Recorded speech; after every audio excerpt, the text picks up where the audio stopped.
pancen digdaya tenan jagoning dewa. Ning aja rumangsa menang kowe karo kaca.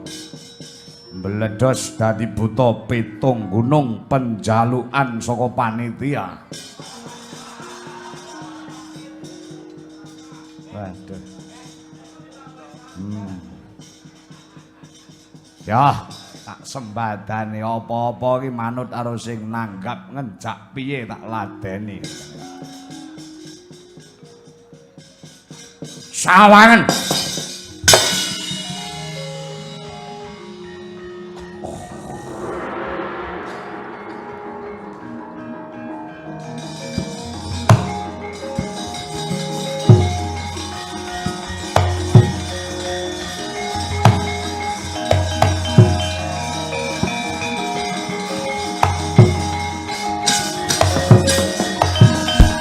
Tata gati wisaya Indriyaksa sara marata bawana purna marga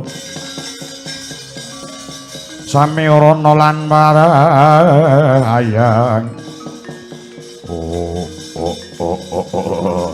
ayo sawangen kandhut kaca meledos dadi buta pitung gunung tak unta mangsa nylitana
semene kok meksa jek kalah.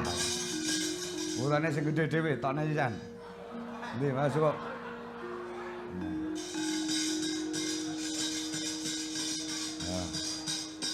Buta ora tau metu kuwi mergo regane larang.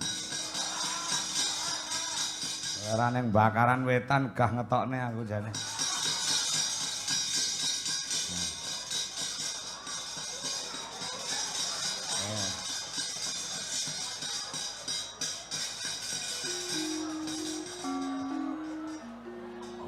Cek adoh karo iki.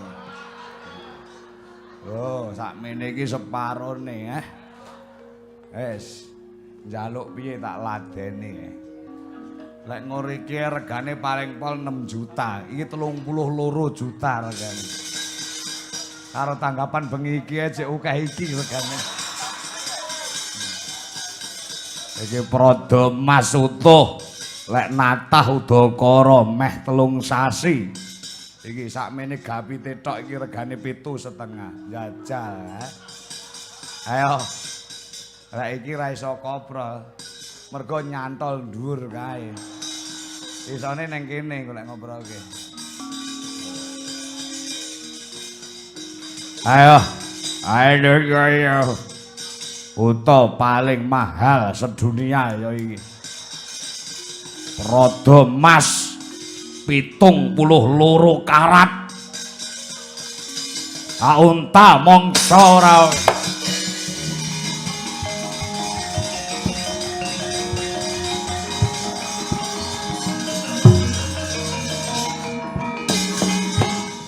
Apa tenan iki?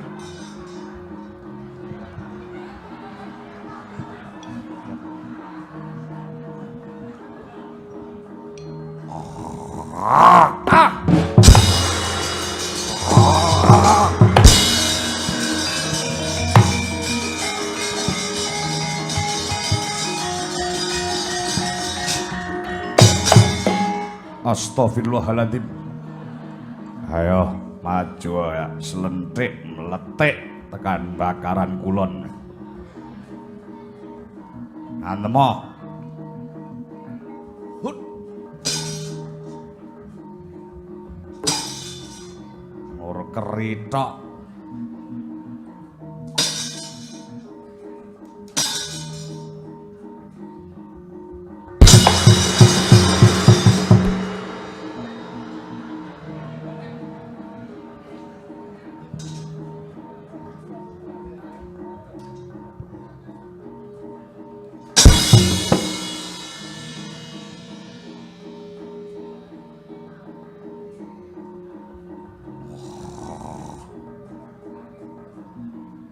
Wae lho apa tenan iki.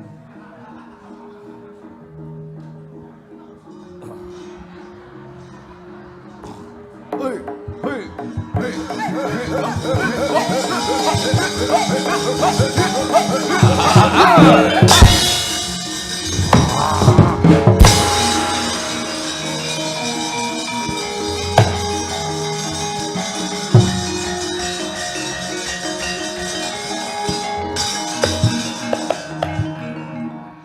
Iso ngalahne buta iki.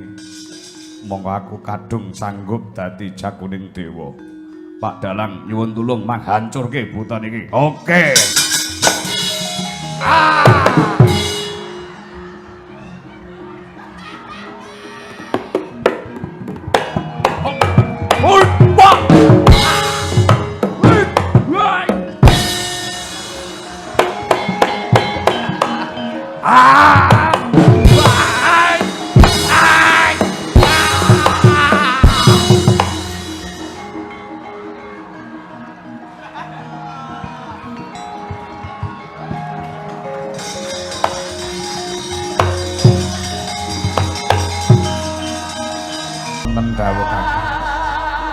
Pripun nyawang kridanipun pun Gatotkaca inggih nderek remen nderek bingah. Buta ingkang sakmonten agengipun kepeksa pejah saking tanganipun pun Gatotkaca. Nggih. Penjalukan jane wis suwi banget tak kurang ngene iki. Sing do nonton ning YouTube mesti do cerewet. Dalange kumat matamu kuwi ya.